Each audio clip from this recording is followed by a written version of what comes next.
Siemano wszystkim. Ostatnio zrobiliśmy małe rozeznanie, co jest do roboty. Oczywiście nikomu się nic nie chciało robić, ale zostaliśmy nieco zmotywowani, bo nasz szanowny kolega z ekipy Car Guys dostarczył nam takie dystanse, dzięki którym możemy sprawdzić, jakie jest odsadzenie potrzebne kół.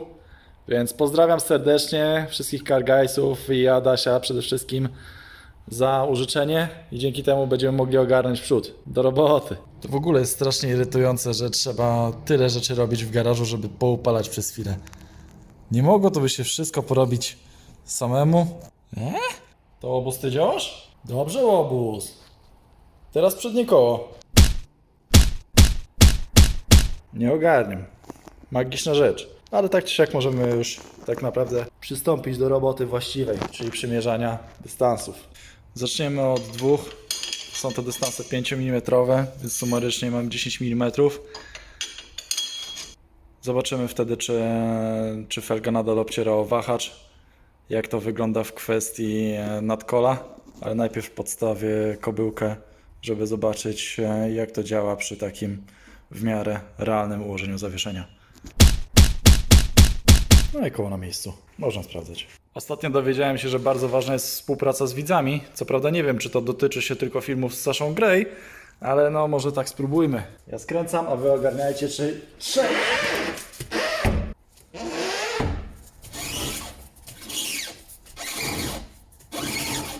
No i co? 3 centymetrowy dystans nie wystarczył.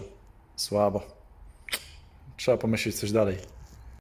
Dobra, tak chwilkę rozkminiłem, co by tu zrobić, ponieważ mamy dwa dystanse 5 mm i ewidentnie, jak widzieliście, jest tego za mało.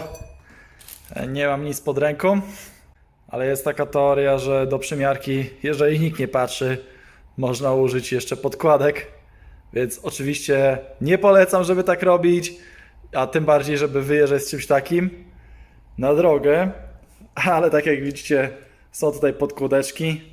One są dołożone na kolejne 5 mm, więc sumarycznie z dwoma dystansami powinno być ich 15. Założymy koło, że tak powiem, na sztukę i zaraz zobaczymy, czy nadal 3.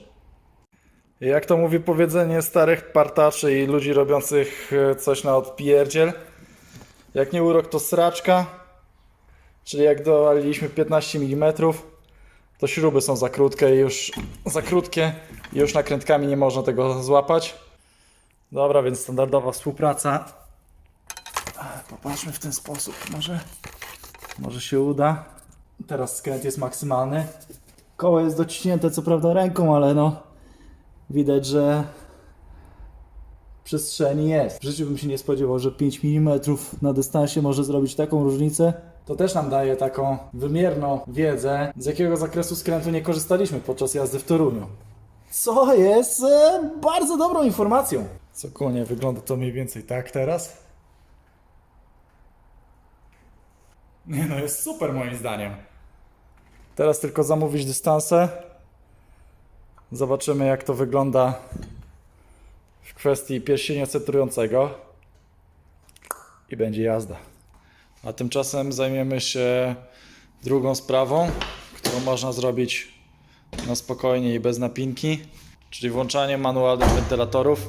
Można by pójść całkowicie z osobną instalacją i być niezależnym, ale jak cały projekt idziemy na leniucha, więc posłużymy się przekaźnikami, które są już tutaj zamontowane. Mamy dwa wentylatory na chłodnicy i chodzi tylko i wyłącznie o to, żeby zrobić sobie zwykły wyłącznik w środku, który pozwoli nam na włączenie ich na maksymalne obroty. Sytuacja wygląda następująco, że tu są przekaźniki, bezpieczniki, które są sterowane przez kompa. I teraz taka mała ciekawostka, dlaczego ktoś dał strasznie dupy przy projektowaniu Corvette.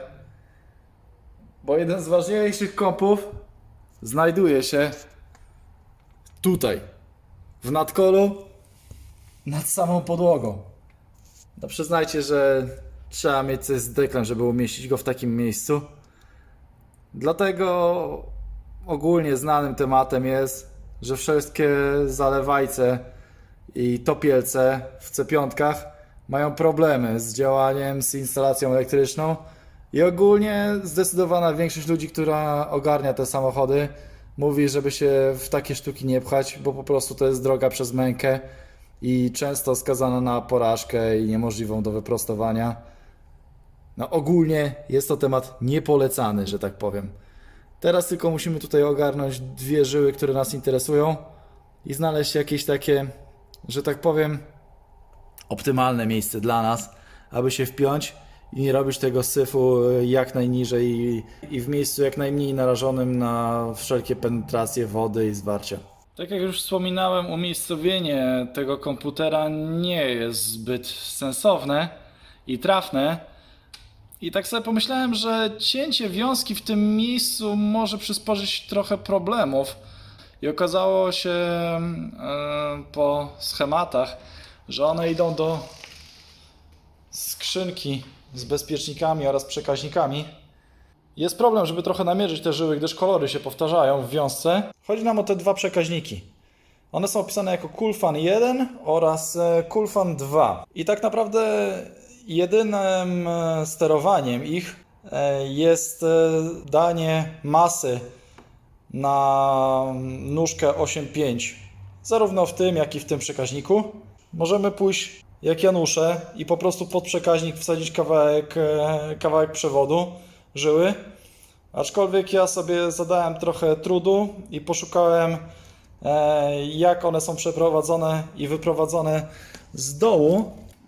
I tak patrząc z dołu, obchodzi nas ten ciemnozielony z brzegu oraz ten ciemnogranatowy, które jak widzicie mają wyprowadzone dodatkowe żyły. I teraz tak naprawdę mamy Coolfan 1, który załącza pierwszy stopień wiatraków, Coolfan 2,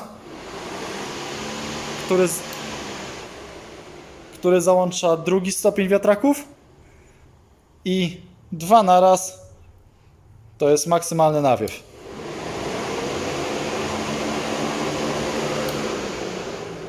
Tak naprawdę pozostało przeprowadzić żyły do kabiny, zamontować tam jakiś sensowny przełącznik, no ale tak szczerze to teraz mi się nie chce, ani nie jestem przygotowany, więc muszę skręcić to do kupy. I cóż, wiatraki w miarę ogarnięte, bo podłączenie jakiegoś tam przełącznika to jest pryszcz. Trzeba zamówić dystanse i powoli idziemy do przodu.